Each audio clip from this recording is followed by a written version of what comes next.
Good morning, folks. So it's been a few days since I've been down here. We've had some rain. Look at them beans. Them things shot up. And also look at the weeds and grass in there. That shot up too. Now something about these beans, you ain't supposed to mess with them when they're wet. So I'm not gonna do that. We're supposed to have more rain today. Man, that looks cool. Let's go on down and look at the other beans here. That onion's getting attacked by bindweed.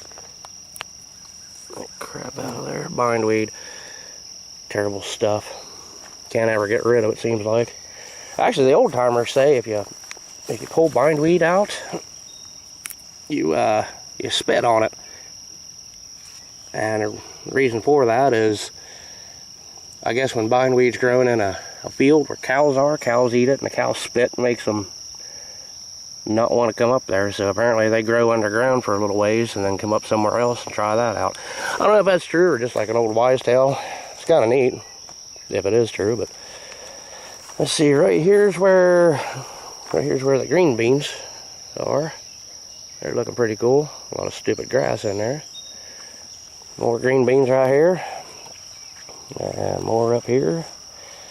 I think right around here is the northern beans. Yeah, I think these are northern beans here. They're doing okay. I've noticed a couple places where there's patches that ain't nothing come up yet. I don't know if they got too dry maybe when we planted them, or they just ain't come up yet, or maybe bugs got them, or chickens got them, or something. I don't know. These beans are doing okay, looks like, anyway. Squash doing his thing.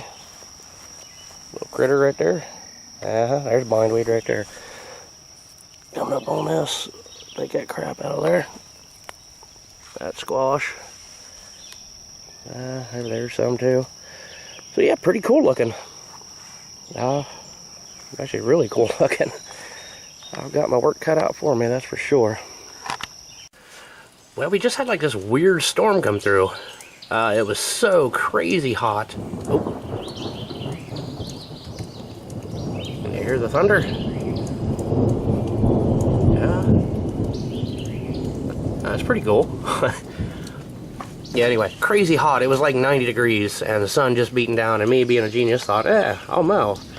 And I got all the mowing done out back here, and I thought, you know what, I'll put that thing away later.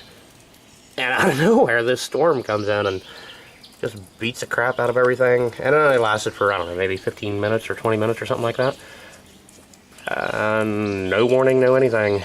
I've checked the radar a couple times today. Or, well, not the radar, the forecast. There wasn't supposed to be any rain. So, you can still see it coming off the roof over there. Yeah. It rained pretty hard. In fact, there's standing water right there. Pretty neat. Grass is, I guess, good. Well, I suppose the garden got a good watering. Alright. So, we do have black raspberries. Right there. There they are. Finally in there. I don't know if we have any blueberries or not. Oh, wait. I think I see one. A little one. See if I can get a hold of that little thing.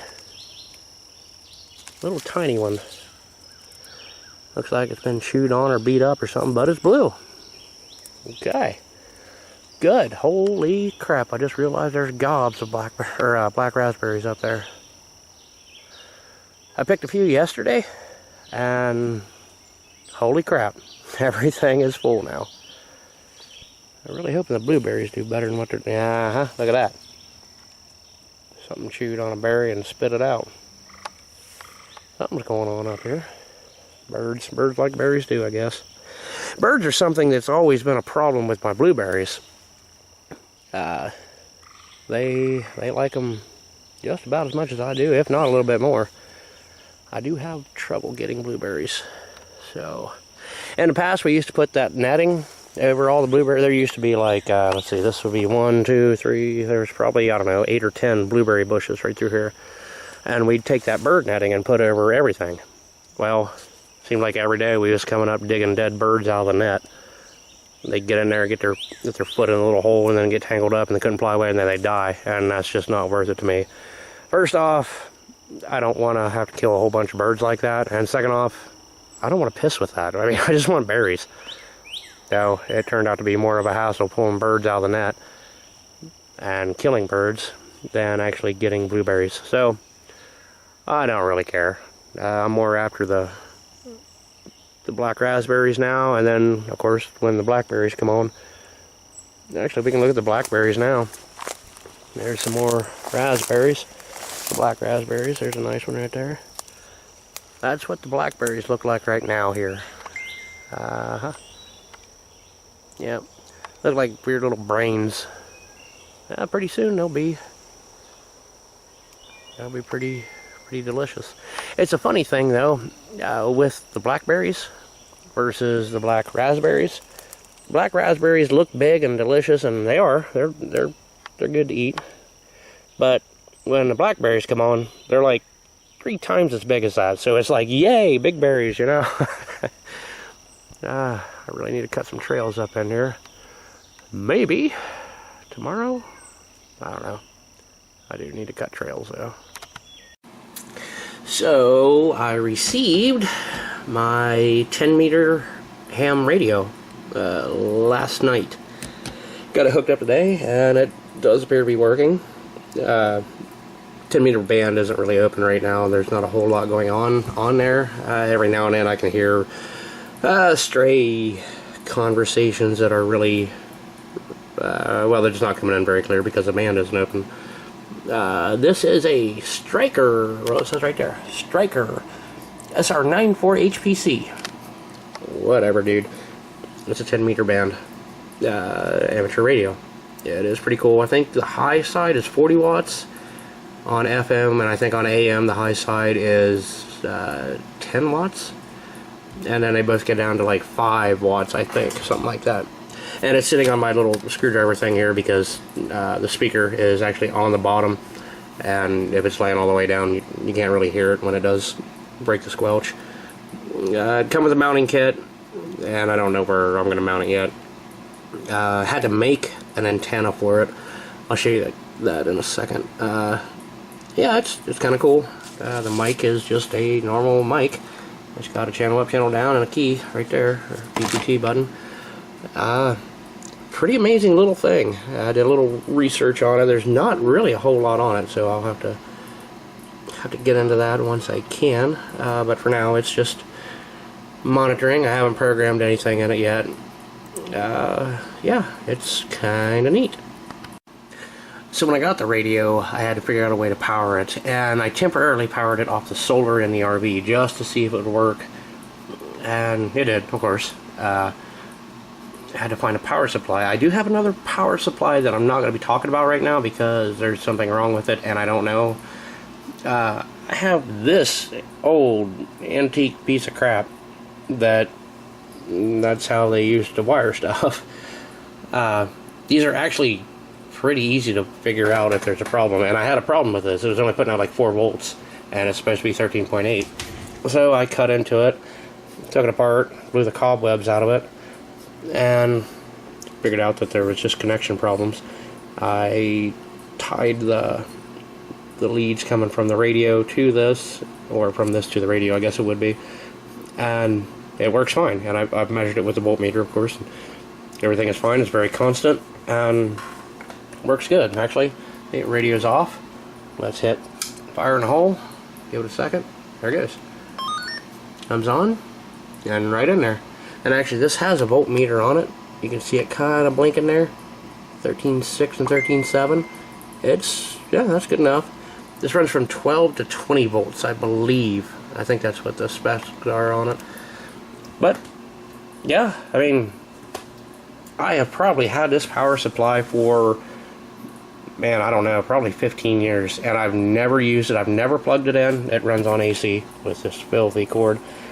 But this has been in the garage for probably at least 15 years. Somebody gave it to me a long time ago, and it's been on the shelf forever. And the guy who gave me this used to be big into 11-meter CBs. He was big into those. I don't I don't know. It's just been there, and I've never done anything with it. Thankfully, I found it. Works good. Ugly, but hey, I really don't care. Now I can't find any wire nuts and electrical tape, of course. So, of course, if I short those together, the whole thing burns up, and probably burns up the radio, so I'm not going to do that. But it works.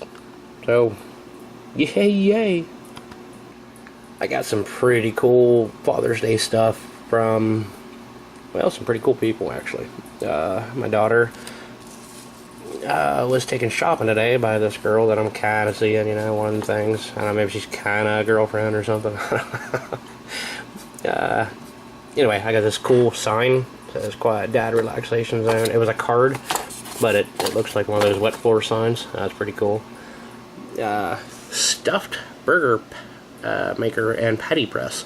That will be fun to play with. That will absolutely be fun to play with. It makes like a hollow part in a burger, and you put gunk in it, and then you put another burger thingy on it, and it makes a yummy little sandwich. A citronella lantern. That will be cool. This was, I believe, intended to go down by the garden when I sit in the chair where all the bugs are. That will be very, very useful. Got some grilling utensils here, little tongs and a barbecue baster. And it was requested that I make barbecue chicken with this, so I will absolutely do that. And a really nice card.